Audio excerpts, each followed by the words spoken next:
Bueno, nos vamos a quedar y vamos a presentar a nuestros invitados, Rodrigo Orellano, vicedecano de la Facultad de Gobiernos de la UDD.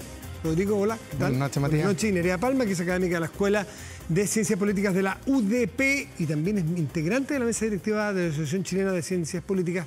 Nerea, gracias también, como siempre, por acompañarnos. Buenas noches a ambos. Me quiero agarrar o descolgar un poco de lo que decía Sandón y el tono.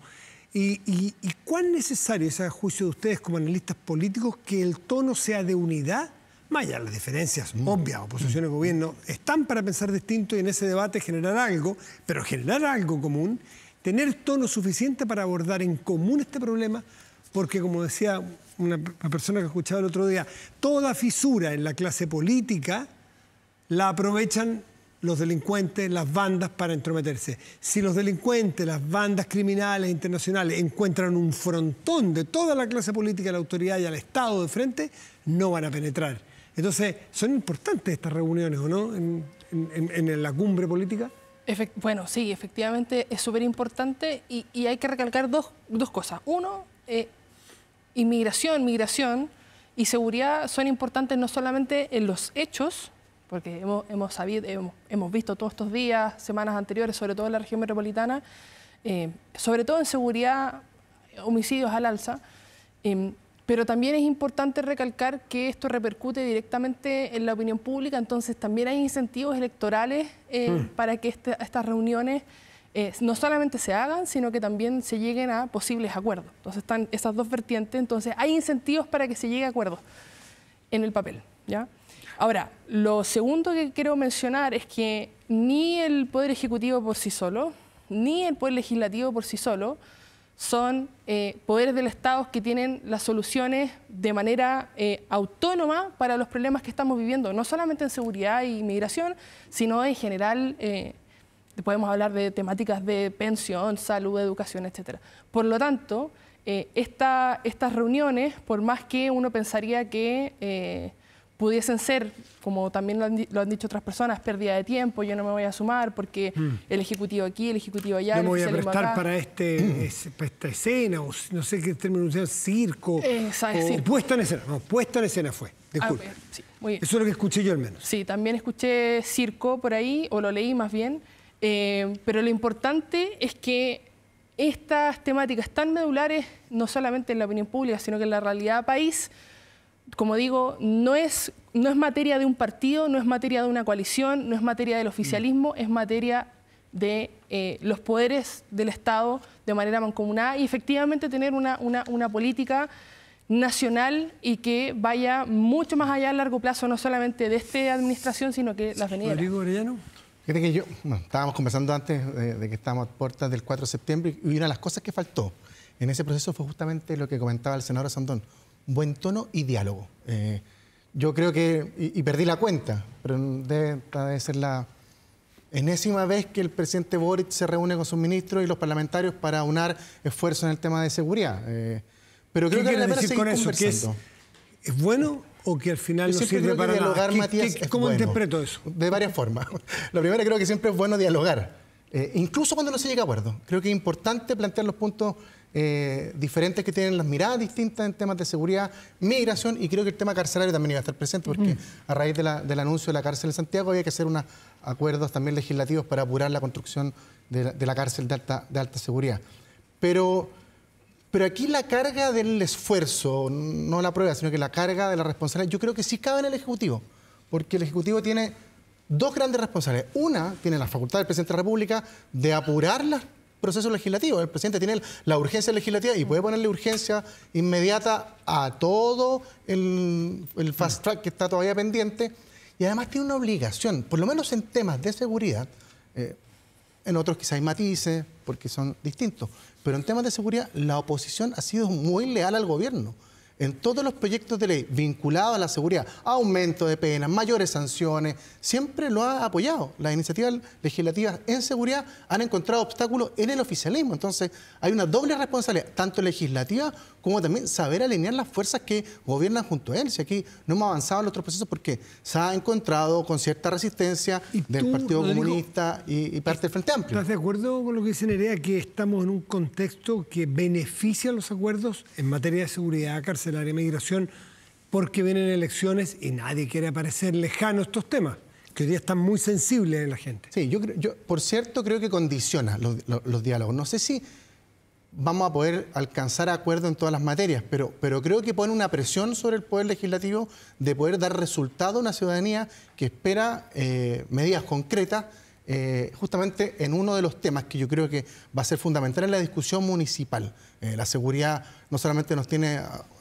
atemorizados, sino que ha cambiado conductas de nosotros y por lo tanto creo que va a ser una materia que a los alcaldes les va a importar y por cierto el gobierno quiere avanzar para poder también, imagino, tener un buen resultado el próximo 26 y 27 de octubre. Sin duda, no solamente esta, yo creo que todas las discusiones políticas que estamos viviendo están condicionadas ya por el factor electoral.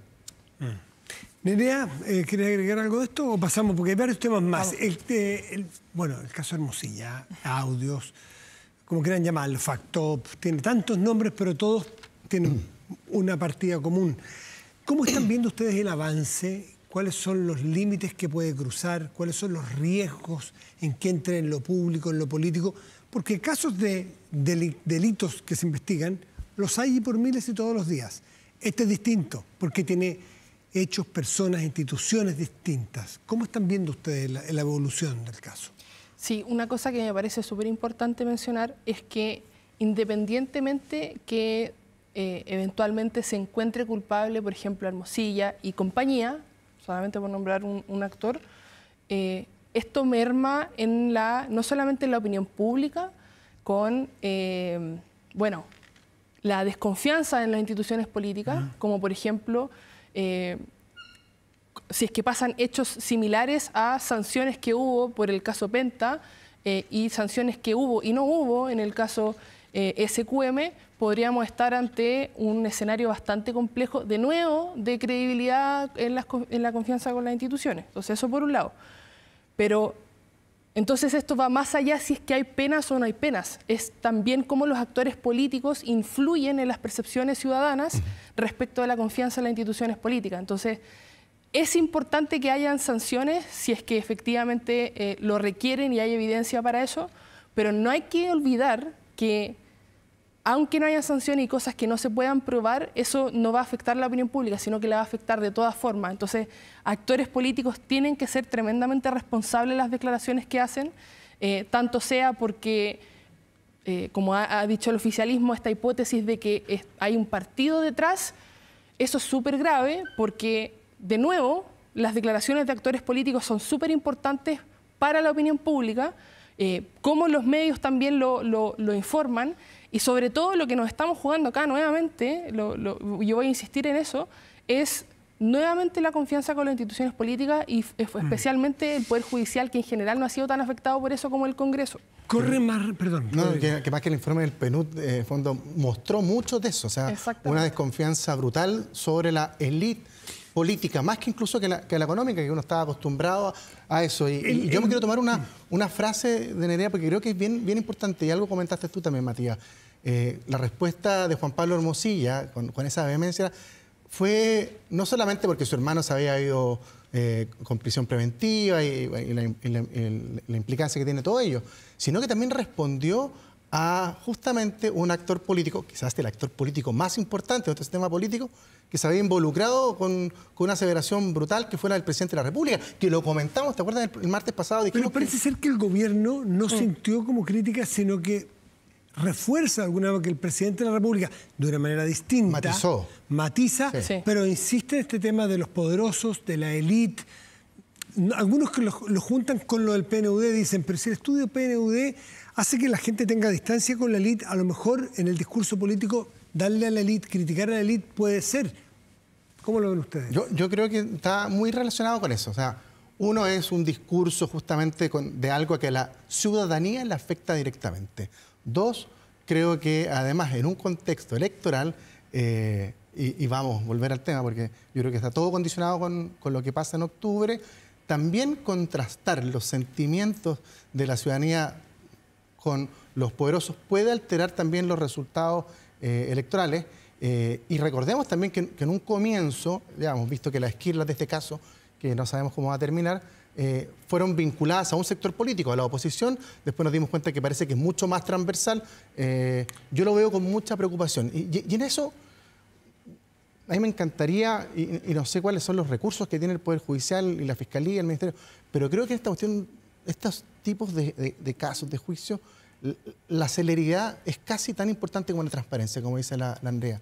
Creo que apurar la tramitación de estos casos contribuye a de alguna otra forma también despejar esa duda que persiste. Rodrigo Nerea, la pregunta a los dos. ¿Es transversal? Sí. En el teléfono de Hermosilla hay una cantidad insondable aún de contactos hechos, de los lícitos y a lo mejor de los no tan lícitos, que se tendrá que investigar. Hay de derecha, de centro y de izquierda. Hay hombres y mujeres de provincias de Santiago.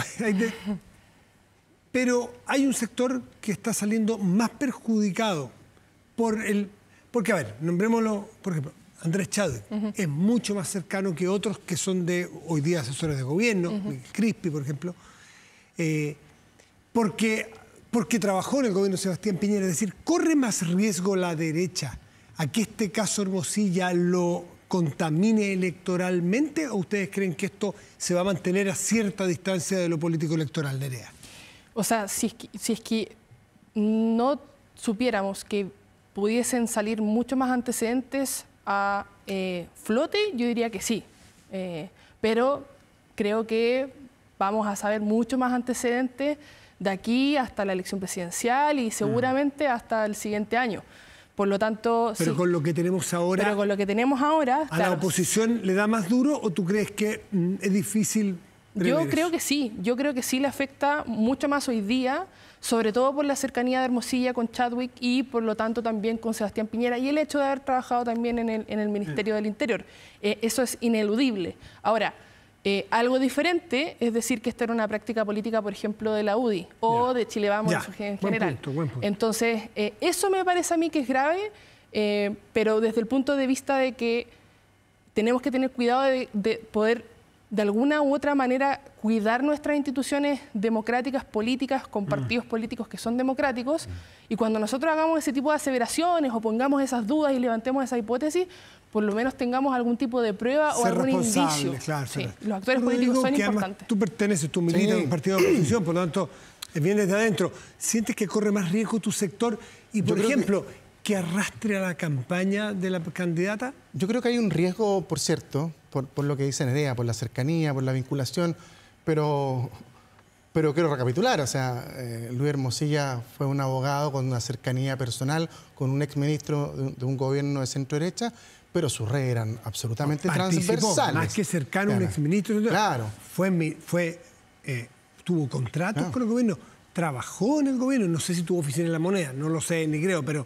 Y muy cercano a Andrés Chadwick. Pero recordemos que también tiene vínculos de parentesco con el Frente Amplio. Su último gran cliente, pese a que el ministro Cordero incluso lo negó y finalmente corrigió. Lo tuvo que corregir, en el fondo tratando de despejar esa duda del asesor, uno de los asesores más importantes del presidente de la República, como es Miguel Crispi. Por eso, con beneficio y con reserva, creo que existe un riesgo, por cierto, pero yo creo que hasta el minuto de los antecedentes que nos ha entregado el Ministerio Público y los medios de comunicación por medio de las filtraciones no dan luces todavía de ello, y por eso también yo creo que fue la defensa también a la figura de Andrés Chadwick que hubo el fin de semana por parte de ambos presidentes de los partidos más importantes de Chile Vamos, de la UDI y de Renovación Nacional. Quiero de ustedes, en el último espacio que nos queda, una reflexión a 2 años, perdón, sí, 2 años. Sí, 2 años. 2 años del 2022. 4 de septiembre, el día, esa noche, que el rechazo ganó y ganó por paliza de una manera muy sorpresiva, porque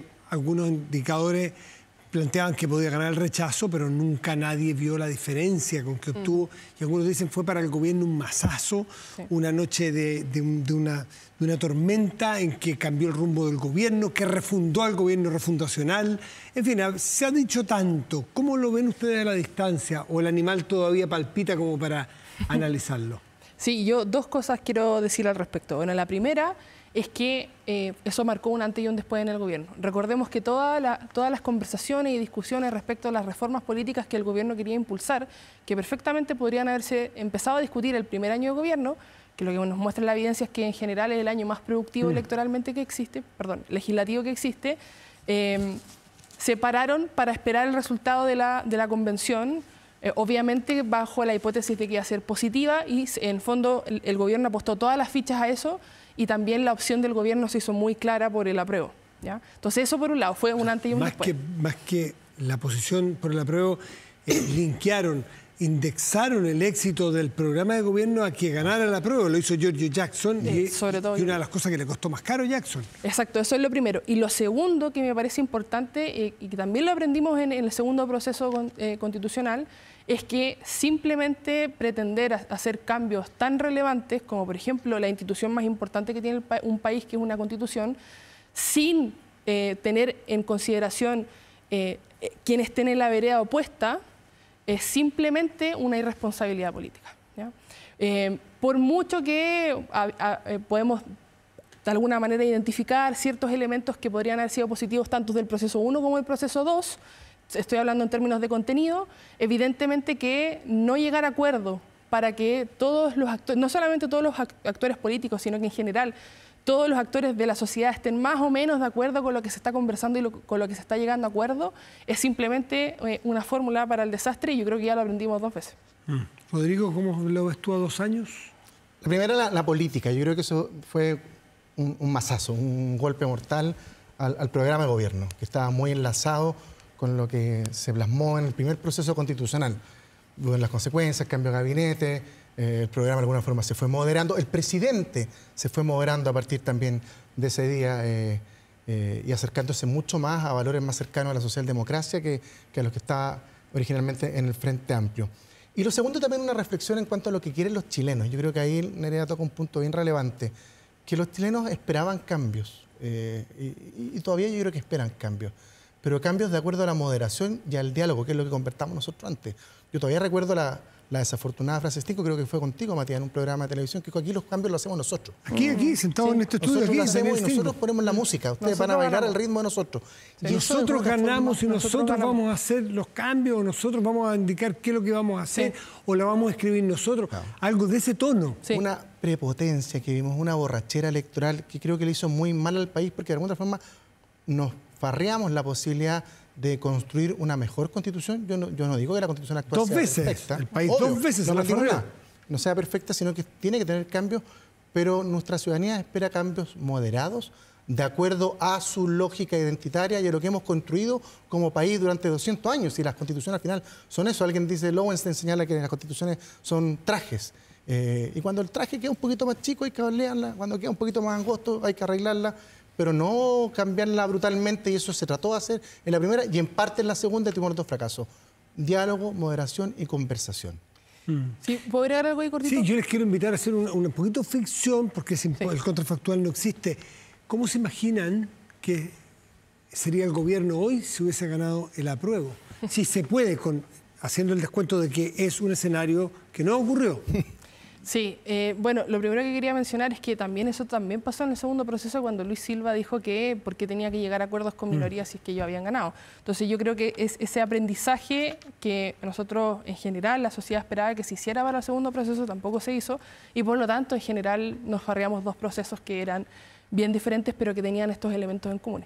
Y respecto a tu pregunta, este escenario ficticio, bueno, si bien es difícil saber qué hubiese pasado, lo que se esperaba y lo que seguramente esperaba el gobierno, más allá de que si es que era posible o no era posible, sobre todo por las fuerzas legislativas, es que no solamente se aprobara este borrador de constitución, sino que además hubiesen reformas estructurales al sistema más allá de la constitución, como por ejemplo una reforma muchísimo más alineada a la lógica oficialista en temáticas de pensión, como la que estamos discutiendo ahora. Pero con un Congreso en contra igual. Con un Congreso en contra, pues pero ganando la discusión de los chilenos están de acuerdo con este borrador de constitución.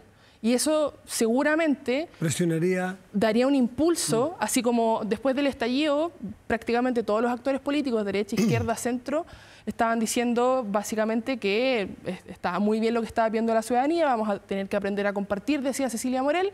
Ahora estamos en una discusión totalmente diferente, donde muchos se han retractado de lo que dijeron post-estallido. Yo creo que hubiese pasado algo muy similar si es que se hubiese aprobado el borrador de Constitución. Rodrigo, ¿cómo crees que Yo creo que estaríamos peor, no sé, la respuesta para mí. Yo creo que el proyecto constitucional que nos ofrecieron en la primera instancia era de una brutalidad ideológica que no había visto nunca. O sea, era un proyecto que abarcaba parte relevante de la vida, las creencias, que dividía a los chilenos, que eliminaba el Senado. No tengo la menor duda que estaríamos peor. ¿Cómo peor? Me cuesta imaginar, pero sin duda, recordemos que además se modificó la Constitución previo al plebiscito justamente para facilitar cambios futuros. Sí. Entonces imagino que estaría una corriente que sería difícil de parar y estaríamos viviendo quizás en un país... No, yo estoy convencido que estaríamos en un país peor políticamente, económicamente, con más incertidumbre. Lo vivimos, o sea, las inversiones del país estuvieron detenidas hasta el resultado del plebiscito. Por lo tanto, yo fui, tengo que decirlo, una de las personas que celebró esa noche el exceso. Porque yo creo que ese primer proceso tuvo exceso, el segundo también lo tuvo. Y creo que ahí otra vez no fuimos capaces de aprender y nos farreamos una posibilidad de construir todos un buen proceso, una buena constitución. Rodrigo Arellano y Nerea Palma, ambos, muchas gracias por estar aquí esta noche, como siempre. Gracias. Que estén muy bien.